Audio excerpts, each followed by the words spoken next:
Right then, love. Let's settle in with a cuppa, shall we? Just the way you like it. You know, sometimes the simplest things can stir up the biggest memories, like the scent of these rose petals in my tea. Reminds me of a time, oh dear, a time when hope felt as fragile as these very petals. It was back in the summer of '58, and the air hung heavy with the promise of rain that never seemed to come.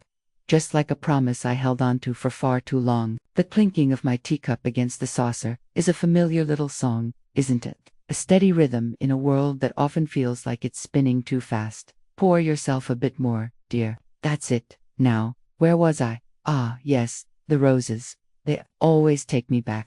You see, we had a rose bush, a magnificent climber with blooms the color of a sunset, right outside our kitchen window. Back in my day, it was my mother's pride and joy. She'd tend to it every morning, humming little tunes, her hands gentle amongst the thorns. I can almost smell the earth now, the dampness after she'd watered it, mixed with that heady, sweet perfume. But that summer, the roses seemed to droop, just like our spirits. My father, a good, hard-working man, had fallen ill, a terrible cough that rattled his whole being, and the doctor, well, the doctor didn't offer much hope. Money was tight, even in the best of times, you know, but with him unable to work, it felt like the walls were closing in. Mama tried to be strong, of course, but I'd see her sometimes, late at night, by the dim light of the oil lamp, her shoulders shaking as she wept silently. I was just a girl then, barely 16, full of dreams and silly notions. I'd spend hours reading romance novels, imagining grand adventures and handsome heroes. Life, I thought, was going to be a fairy tale. Oh, how naive I was. Reality, as it often does, had a way of pulling back the curtain and showing you the bare, unvarnished truth. Our little cottage, usually filled with laughter and the aroma of Mama's baking, became quiet. The only sounds were the ticking of the old grandfather clock in the hall, each tick a reminder of the precious time slipping away, and Papa's labored breathing. I tried to help as much as I could, running errands, keeping the house tidy, trying to cheer up Mama with stories from school, but it all felt so inadequate. One afternoon, a traveling salesman came to our door. He had a glint in his eye and a smooth tongue, the kind that could sell ice to an Eskimo, as they used to say. He was selling a miracle cure, some sort of tonic made with exotic herbs, guaranteed to cure all ailments. Desperate, and perhaps a little foolish in my youth, I convinced Mama that we had to try it. It cost nearly all the little money we had saved. I remembered the day we gave Papa the first dose. The smell was awful, bitter and strange. He swallowed it down with a weak smile, his eyes filled with a hope that mirrored my own. We watched him, waited, prayed, but the miracle never came. Days turned into weeks, and Papa grew weaker, the cough more relentless. The salesman, of course, was long gone, leaving behind only an empty bottle and our dwindling hope. The day Papa passed, the roses outside seemed to bow their heads in mourning. The air was still and heavy, not a single breeze to rustle the leaves. Mama didn't cry out. She just stood by his bedside, her face pale and drawn, her eyes hollow. It was the quietest grief I had ever witnessed, and it broke my young heart in a way I never thought possible. After the funeral, the silence in the house was deafening. Mama barely spoke, her days spent staring out the window at the now neglected rosebush. I tried to comfort her, to talk about Papa, about the good times, but it was like she was lost in a world of her own sorrow. And then the whispers started. Not real whispers, mind you, but the subtle murmurs of the villagers. They pitied us, of course, but there were also those who whispered about our foolishness, about wasting our money on a charlatan's cure. One particularly cruel comment, overheard at the market, stung me like a bee. They should have known better, someone had said. Trusting a stranger like that when their own were suffering, the shame and guilt washed over me. Had it been my fault? Had my desperation, my naive belief in a miracle, somehow hastened Papa's end? The weight of that thought settled heavily on my young shoulders. I started avoiding the village, spending most of my time in the garden, tending to Papa's small vegetable patch. It was the only place I felt close to him, amongst the familiar scent of the soil he had worked so hard. But even there, the image of the drooping roses, a constant reminder of our loss and my perceived mistake, haunted me. One evening, as the sun began to set, casting long shadows across the garden, I sat by the rose bush, tears welling up in my eyes. "I'm so sorry, Papa," I whispered to the silent blooms. I should have known better. I failed you. A gentle breeze rustled the leaves then, a soft sigh that seemed to whisper back, "It's all right, child." It wasn't really Papa, of course, it was just the wind. But in that moment, it felt like a sign, a tiny spark of something else, something that told me I couldn't stay lost in guilt and sorrow forever. Papa wouldn't have wanted that. Mama needed me, and somehow, some way, we had to find a way to carry on. But how? That, my dear, was the question that kept me awake many a night, staring at the ceiling, listening to the lonely tick-tock of the grandfather clock, wondering what the future held for us in that quiet, grief-stricken cottage. The weeks that followed Papa's passing were a blur of gray days. Mama continued to drift through the house like a ghost, her movements slow and deliberate, as if wading through heavy water. The vibrant woman who once filled our home with song and the smell of baking bread was gone, replaced by a hollow-eyed stranger. I'd tried to talk to her, to bring her out of the fog, but my words seemed to float right past her. The house grew dusty. The fire in the hearth was rarely lit. We ate simple meals of bread and cheese, the silence between us more filling than the food itself. My own guilt was a constant, unwelcome companion. The whispers from the village had quieted, but they echoed loudly in my mind. I saw the salesman's smug face in my dreams.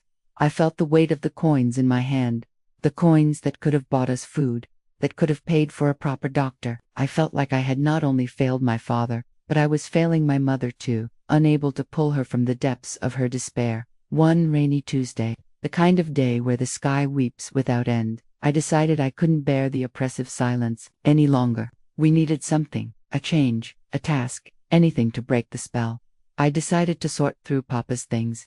It was a task we had been avoiding, a finality we weren't ready to face, but I knew we couldn't leave his belongings in his small room forever, a shrine to a life that was no more. Mama just nodded when I told her, her eyes vacant. So, I went into his room alone. The air was thick with his scent, a mix of old books, pipe tobacco, and the faint, medicinal smell that had clung to him in his final weeks. I opened the wardrobe, his worn tweed jacket still hanging there, the shape of his shoulders still imprinted in the fabric. Oh dear, that nearly broke me. I pressed my face into it, breathing him in one last time, a fresh wave of grief washing over me. After a moment, I steeled myself and began to work. I emptied his pockets, finding only a small pocket knife and a few loose coins. I sorted through his books, his tools, each object a tiny story. Then, I found it. Tucked away at the bottom of his chest of drawers, beneath the stack of old flannel shirts, was a small, wooden box. I didn't recognize it. It was plain, unadorned, the kind of box that holds secrets. My heart began to beat a little faster. With trembling fingers, I lifted the lid. Inside, nestled on a bed of faded velvet, was a photograph. It was of a woman I had never seen before. She was beautiful, with dark, curly hair, and a smile that seemed to hold a hint of mischief. She was standing in front of what looked like a grand city building. On the back of the photograph, in my father's familiar, slanted script, were the words, "Eleonora, London, 1938. Who was Eleonora? Why had my father kept her photograph hidden away? 1,000 questions swirled in my mind. Papa had never spoken of London, never mentioned a woman named Eleonora. He was a simple countryman, or so I had always believed. This photograph suggested a life, a past, I knew nothing about. Beneath the photograph was a small, folded piece of paper. It was a letter, the paper yellowed and brittle with age. I carefully unfolded it. The ink was faded, but the words were still legible. It was from the same woman, Eleonora. The letter spoke of shared dreams, of a promise made, of a difficult decision.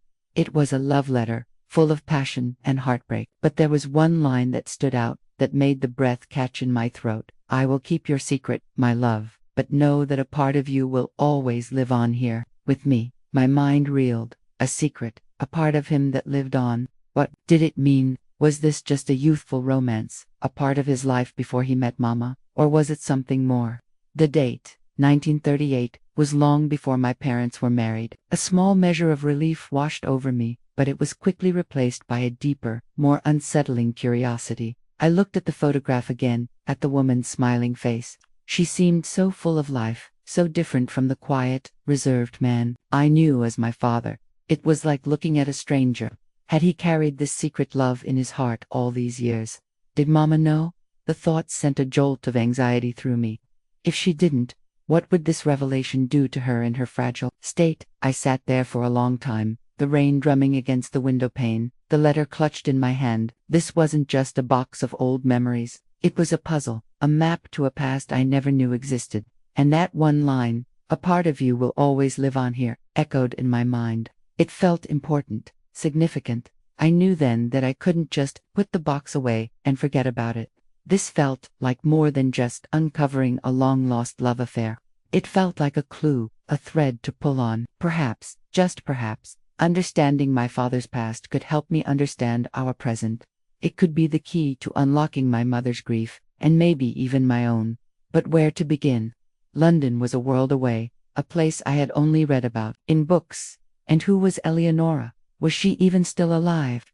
I had no answers, only a fading photograph, a cryptic letter, and a secret that suddenly felt as heavy as the house around me. The silence was broken, but it was replaced by a storm of questions, each one more daunting than the last. That old photograph and the letter. They lit a small fire in me. For the first time since Papa passed, I felt a flicker of purpose, something other than the dull ache of grief and guilt. It was a terrifying, exhilarating feeling. London. The name itself sounded like a fairy tale, a place of grand buildings and bustling streets, so far removed from our quiet little village. But the words in that letter, "A part of you will always live on here," they wouldn't leave me be. It felt like a call to action, a whisper from Papa's past. I spent the next few days in a quiet frenzy of planning. I knew I couldn't tell Mama not yet. She was still so fragile, and the shock of it all, I feared, would be too much for her to bear. So, I kept my discovery to myself, the secret a heavy weight in my pocket. I found an old atlas in Papa's collection of books and traced the long, winding journey from our little village to the sprawling city of London. It looked impossibly far. I counted my meager savings. It wasn't much, but with the little I had managed to put aside from running errands, and a few shillings I found tucked away in Papa's things, I reckoned I had just enough for a train ticket and perhaps a few days' board. It was a fool's errand, I know. A 16-year-old girl setting off on her own with barely a penny to her name, chasing a ghost from a faded photograph. But what else was I to do? Stay in that silent, dusty house and watch my mother fade away? No, I had to do something. The night before I left, I wrote Mama a note. I told her I was going to find work, to make a better life for us. I promised I would write, that I would be safe. I didn't mention London, or Eleonora, or the secret. It was a half-truth, but I told myself it was for her own good. I packed a small bag with a change of clothes, the photograph, the letter, and a loaf of bread. As I crept out of the house in the pre-dawn gloom, the old grandfather clock struck, for each chime, a pang of guilt in my heart. The world was still and quiet, the air crisp with the promise of a new day. I looked back at the little cottage, at Mama's window, dark and silent, and whispered a prayer that I was doing the right thing. The journey to the train station was long and lonely. The sun was just beginning to peek over the horizon as I arrived, casting a golden glow on the tracks that seemed to stretch on into infinity. The train ride itself was a whirlwind of new sights and sounds. The gentle rolling hills of the countryside gave way to bustling towns, the rhythmic clatter of the wheels, a constant companion. I held my small bag tight, a lone little island in a sea of strangers. By the way, dear, it makes me wonder, where are you watching from? What time is it there? It's funny to think of you, listening to this old woman's story, in some corner of the world. I'd love to hear from you in the comments below.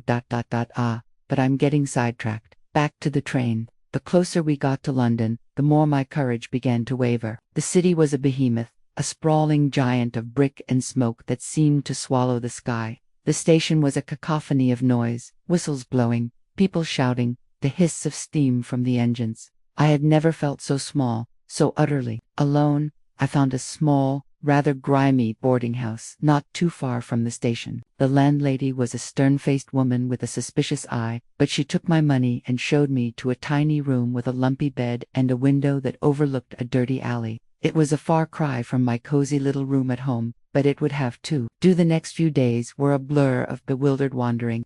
I had the address from the back of the photograph, a street in a part of London called Bloomsbury. I'd walk for hours, my feet aching, my stomach rumbling. just trying to get my bearings. The city was a labyrinth of streets, each one teeming with more people than I had ever seen in my life. The wealth and the poverty, living side by side, was a shock to my system. I saw grand houses with gleaming windows and, just around the corner, children in rags, their faces smudged with dirt. I finally found the street I was looking for. It was quieter than the main thoroughfares, lined with tall, elegant townhouses. I stood across the street from the building in the photograph, my heart pounding. It looked exactly the same. But what now? I couldn't just knock on the door and ask for a woman named Eleonora who had lived there 20 years ago. I must have looked a sight, a lost little country mouse in the big city. I was standing there, staring at the building, when a voice beside me said, "Lost, are we, lass?" I turned to see an elderly gentleman, his face kind, his eyes twinkling. He was walking a small, scruffy terrier that was sniffing at my shoes. I must have looked startled, because he smiled and said, "Don't you worry, I don't bite. But I can't speak for wee Arthur here." He gestured to the dog. I managed a small smile. I think so," I stammered. "I'm looking for someone who used to live here. A long time ago." He raised an eyebrow. "Is that so? Well, I've lived on this street for 40 years. Perhaps I can help. What's the name?" "Eleonora," I said, my voice barely a whisper. Her name was Eleonora. The man's smile faded. He looked at me, a strange expression on his face, a mix of surprise and something else I couldn't quite place. "Eleonora," he repeated softly. "Goodness me, I haven't heard that name in a long, long time." He looked from my face to the building and then back again. "Come with me, child," he said, his voice gentle but firm. "Let's get you out of the cold. There's a story you need to hear." He turned and began to walk, expecting me to follow. And in that moment, with no one else to turn to, I did. But as I followed this kind stranger into the labyrinth of London's streets, a shiver of apprehension ran down my spine. Who was he, and what story about Eleonora was so important that he would share it with a complete stranger? The old gentleman's name was Mr. Abernathy. He led me to a small, cozy tea shop just around the corner, the bell above the door tinkling cheerfully as we entered. The warmth and the sweet smell of baking cakes enveloped me, a welcome respite from the chilly London air. He bought me a cup of tea and a large slice of Victoria sponge, and I realized with a jolt how hungry I was. "Now then," he said, once I'd taken a few sips of the hot, sweet tea, "tell me, lass, why are you looking for Eleonora?" I hesitated for a moment. Could I trust this man? But there was something in his kind eyes, a genuine concern that put me at ease. So, I told him. I told him about my father, about his passing, about the photograph, and the cryptic letter. I didn't tell him everything, of course. I kept the part about my guilt, about the salesman, to myself. But I told him enough. He listened patiently, his brow furrowed in concentration. When I had finished, he let out a long sigh. "I see," he said, his voice heavy with a sadness that seemed to stretch back through the years. "Eleonora, she was a beautiful soul, full of life, just like you said, a painter. She was, a very talented one, too. But she had a difficult life." He went on to tell me that Eleonora had indeed lived in the building I had found. She had rented a small studio apartment on the top floor, but she had left London suddenly, many years ago, shortly after the war began. He didn't know where she had gone. "She just disappeared," he said, "left everything behind." It was a great mystery. My heart sank, a dead end. I had come all this way for nothing. Mr. Abernathy must have seen the disappointment on my face. "Don't you lose hope, child," he said gently. "London is a big city, but it's also a small world. Perhaps we can find out what happened to her." He was a retired solicitor, he told me, and he still had a few contacts. He promised he would make some inquiries, see if he could find any record of where Eleonora might have gone. In the meantime, he said, I needed a place to stay and a way to support myself. He wouldn't hear of me staying in that dreadful boarding house. He knew of a respectable woman who rented out rooms to young ladies, and he even helped me find a job. It wasn't much, just a position as a seamstress in a dressmaker's shop. The work was hard and monotonous, my fingers often sore and pricked from the needle. The hours were long, the pay was meager, and the woman who owned the shop, a stern, hawk-nosed woman named Mrs. Higgins, was even more intimidating than the landlady at the boarding house. She watched my every move, her lips pursed in a permanent state of disapproval. My new room was small but clean, and the other girls who lived in the house were friendly enough, but I was terribly lonely. I missed my home, my mother, the familiar comfort of our little cottage. I wrote to Mama every week, as I had promised, telling her I was well, that I had found work. I filled my letters with cheerful descriptions of London, of the parks and the museums, leaving out the part about my aching back and my loneliness. I sent her a little money from my wages, hoping it would help. Her replies were short and infrequent, her handwriting still shaky. But she was writing back, and that was something. Weeks turned into months. I settled into a routine. Work, eat, sleep, repeat. London was no longer a fairy tale. It was a harsh, unforgiving city. The initial excitement of my adventure had worn off, replaced by a weary resignation. I saw Mr. Abernathy once a week. He would take me for tea, and we would talk. He always had a cheerful word, a funny story to tell. He was my only friend, my only link to my quest. But he had no news of Elia. It was as if she had vanished from the face of the earth. One cold, wet evening, as I was walking home from work, soaked to the bone and shivering, a wave of despair washed over me. What was I doing here? I was no closer to finding Eleonora, no closer to understanding my father's secret. I was just a lonely girl in a big city, working her fingers to the bone for a pittance. The image of our cozy little cottage, of the rosebush in the garden, filled my mind. I wanted to go home. That night, I cried myself to sleep, my resolve crumbling. The next morning, I woke up with a heavy heart. I would work for one more week, I decided, just long enough to earn the fare for the train ride home. I had failed. The thought was a bitter pill to swallow. At work, Mrs. Higgins was in a particularly foul mood. She criticized my stitching, accused me of wasting thread, her voice sharp and cutting. "You country girls are all the same," she sneered. "No talent, no ambition, you'll never amount to anything." Her words, on top of my own despair, were the final straw. I felt a surge of anger, a spark of defiance that I hadn't felt in months. "You're wrong," I said, my voice trembling but clear. "I am more than you think I am." She looked at me, stunned into silence for a moment, then her eyes narrowed. "Is that so?" she said, her voice dangerously quiet. "Well then, perhaps you'd like to prove it, or perhaps you'd like to find yourself another position." The threat hung in the air between us. My job, my tiny room, my entire, fragile existence in London was on the line. I had a choice to make. I could back down, apologize, and return to my silent, monotonous work, or I could stand my ground and risk losing everything. The fear was a cold knot in my stomach, but beneath the fear, that little spark of defiance still flickered. I thought of my father, of his quiet strength. I thought of my mother, and the life I wanted to build for us. And I knew, in that moment, that I couldn't give up, not yet. But what would I do? What could a girl like me say to a woman like her? There was a moment of thick, heavy silence in the dressmaker's shop. Mrs. Higgins's sharp eyes were boring into me, expecting me to crumble, to apologize, to scurry back to my corner. And a part of me, the scared little country girl, wanted to do just that. But then I thought of Papa's hidden photograph, of the mysterious Eleonora, of the promise I'd made to myself. A strange calm settled over me. "I will prove it," I said, my voice steadier than I felt. "Give me a chance. Let me show you what I can do."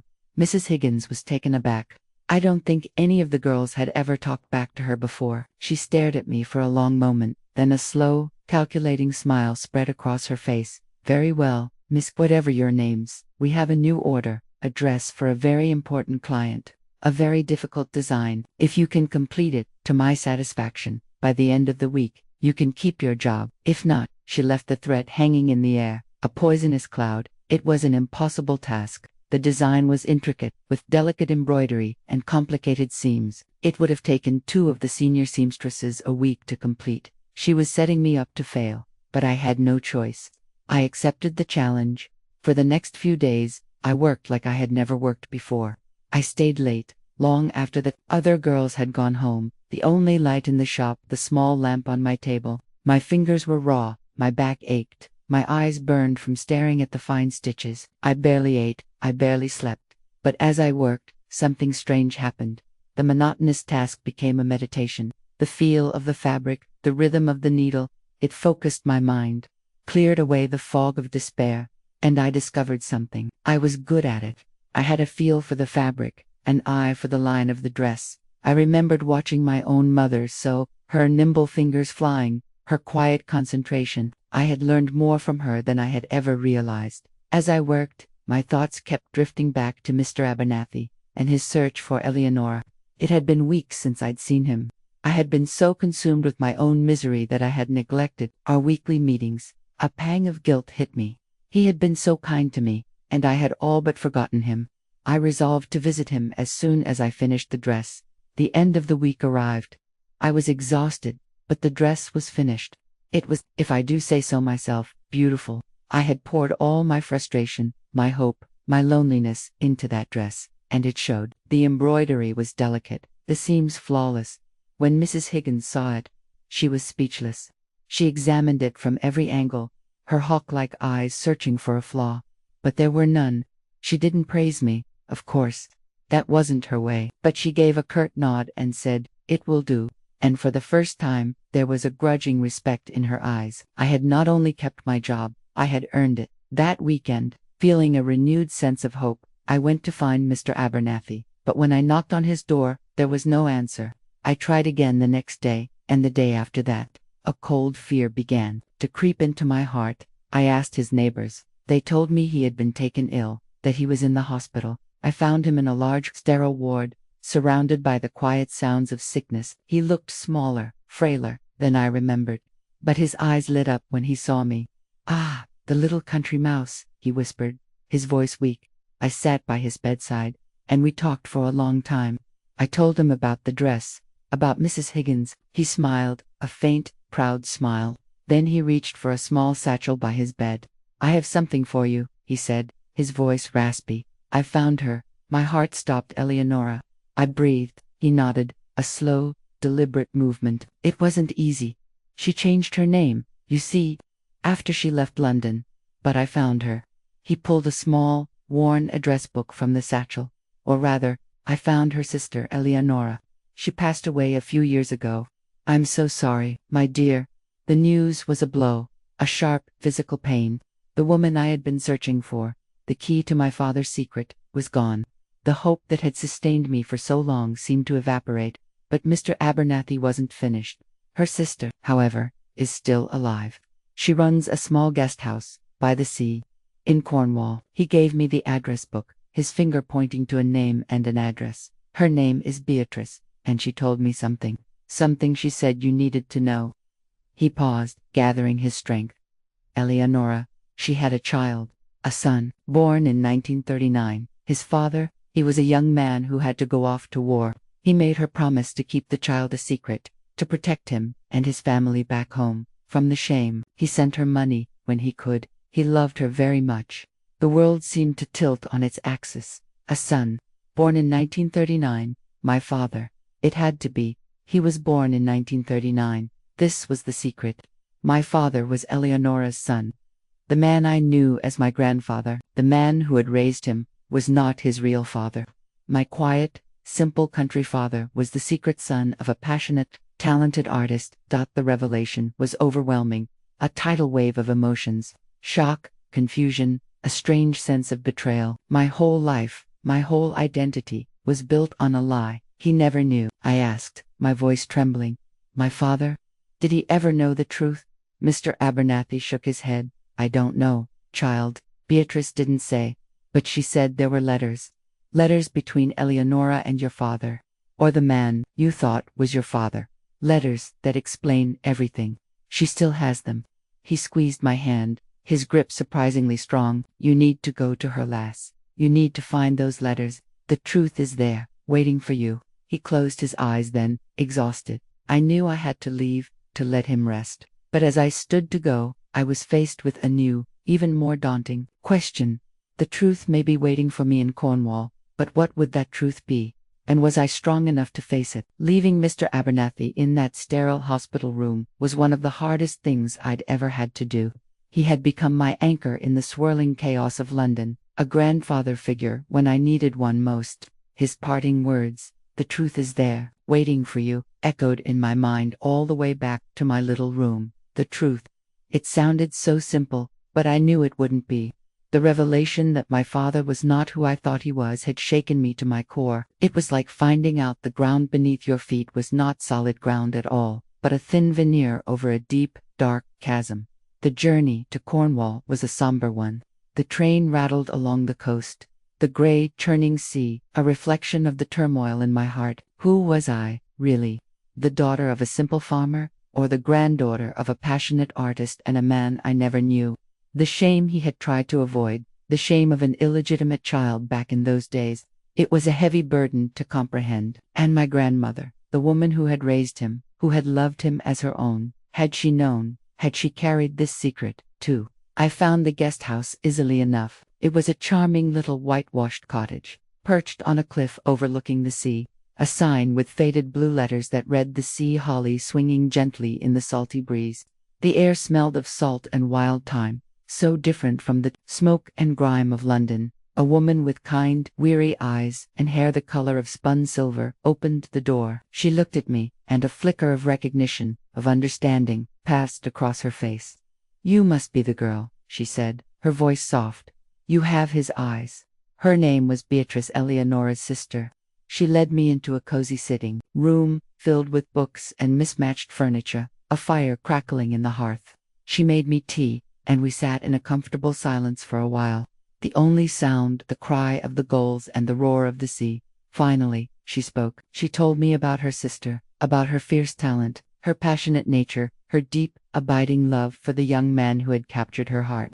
And she told me about the heartbreak of giving up her child, the impossible choice she had to make. She did it to protect him, Beatrice said, her eyes glistening with unshed tears, and to protect his family. His father, your grandfather, was a good man, a man of standing in his community. The scandal would have ruined him. So, they made a pact. Eleonora would give the baby to his brother and his wife, who couldn't have children of their own. They would raise him as their own, and no one would ever know the truth. So, the man I knew as my grandfather was actually my great-uncle, and his wife, my grandmother, had knowingly raised another woman's child. The love and sacrifice in that act, the depth of that secret, it was almost too much to comprehend. Then, Beatrice brought out a small, leather-bound box. "These are the letters," she said, her voice thick with emotion. "Between Eleonora and the man who raised your father. They wrote to each other for years. He would send her news of the boy, photographs. She never stopped loving him. She never stopped watching him from afar." My hands trembled as I opened the box. The letters were a testament to a love that had transcended distance and time. I read about my father's first steps, his first words, his first day at school. I saw him through his mother's eyes, a boy she loved with all her heart but could never claim as her own. And I read the letters from the man who raised him, filled with a gentle, paternal love, and a deep respect for the woman whose secret he kept so faithfully. And then I found it. A letter from Eleonora, written just a few years before she died. In it, she wrote about me. My grandfather had sent her a photograph of me as a baby. She wrote about my smile, about how much I looked like my father. And she wrote about forgiveness. She wrote about forgiving herself for the choices she had to make, about forgiving the world for its harsh judgments. And she wrote about hope, the hope that one day the truth would come out, not as a source of shame, but as a story of love and sacrifice. Tears streamed down my face as I read those words. The guilt I had carried for so long, the guilt over the salesman's tonic, over my father's death, it seemed so small, so insignificant in the face of this epic story of love and loss. My father's life wasn't a lie. It was a testament to the love of 4 people, a love that had protected him, nurtured him, and given him a good life. I had come to Cornwall seeking the truth about my father, but I had found something more. I had found forgiveness. Forgiveness for the secrets that had been kept, for the difficult choices that had been made, and forgiveness for myself. My youthful mistake hadn't been the cause of my father's death. It had been a desperate act of love, just like Eleonora's desperate act of love all those years ago. We had both done the best we could with the knowledge we had. I stayed with Beatrice for a few days. We talked, we cried, we looked at old photographs. I learned about my grandmother, the artist, and saw a part of myself in her passion, her creativity. I felt a connection to a family I never knew I had. But I knew I couldn't stay. My place was with my mother. She deserved to know the truth. She deserved to be free from the silence that had imprisoned her for so long. The thought of telling her was daunting. How would she react? Would it break her, or would it, finally, set her free? I didn't know, but I knew I had to try. Armed with the letters, with the truth, and with a heart that was, for the first time in a long time, full of a quiet, steady hope, I began the long journey home. The journey back to my village felt different.